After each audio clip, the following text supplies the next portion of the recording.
Welcome to the channel, welcome to the workshop. If you've been on the Facebook page a couple of weeks ago, you'll see I picked up some T-handled hex key set, Allen key set in old money.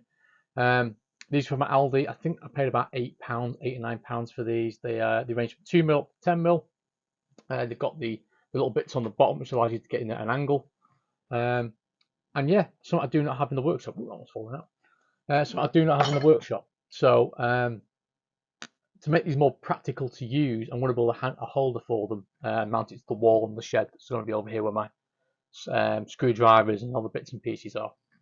So I thought I'd just do a quick video showing how I'm going to make something to hold these, because in this sort of plastic packaging, they're no good to me. They'll just go on the shelf and, you know, that'll be it. They won't get used often. I'll struggle with an Allen key set. So I've been able to get some bits and pieces. I'll quickly go through that and go through how I'm going to make it. Cheers. Okay, just running through how we do this. I've been to B&Q, got some 25mm square timber. I had some of this tubing. I bought some other tubes, the different colours, different materials. I was doing it to save as much money as possible and do it as cheaply as possible.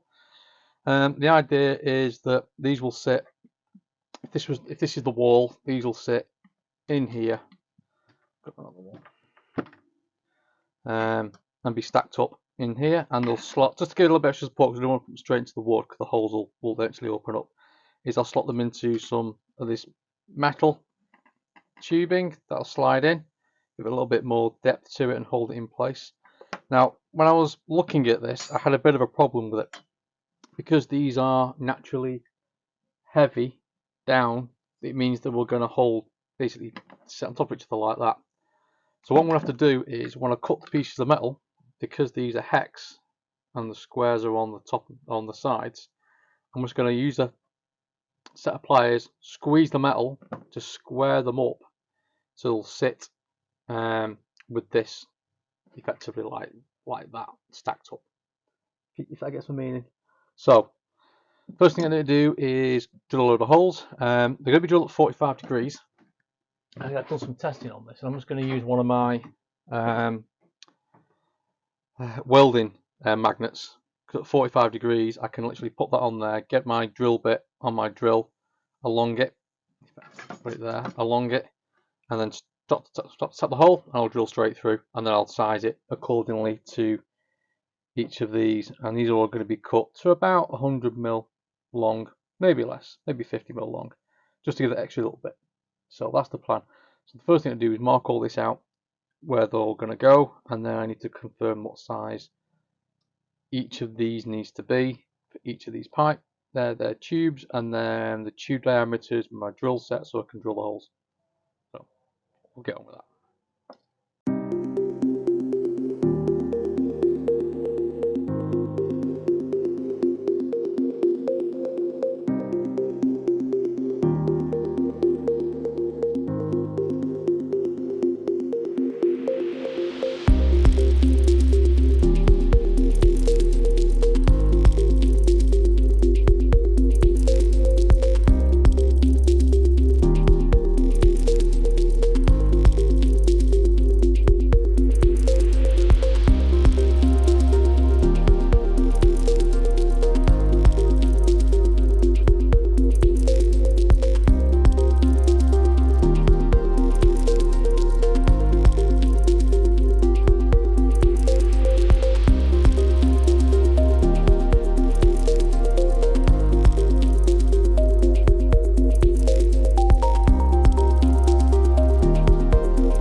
Okay, these are all cut down. They're a bit rough on the edges, but they'll do for what I need. Don't forget the ends are all going to be squished down with a pair of pliers to fit the individual Allen key sizes. So they're cut, just need to cut all the holes in the wood now.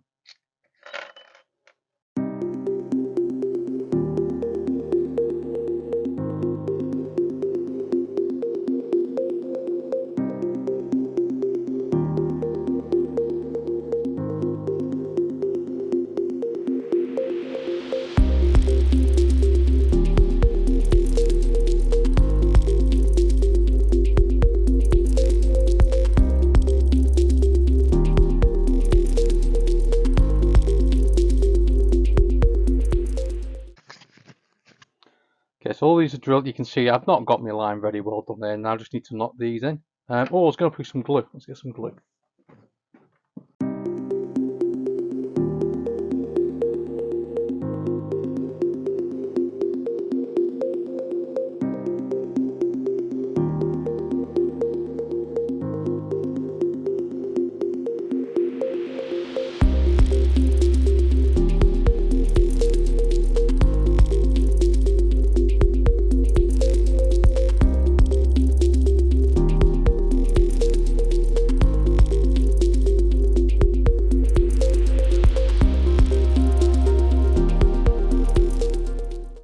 Okay, there it is, all mounted on the side of the shed.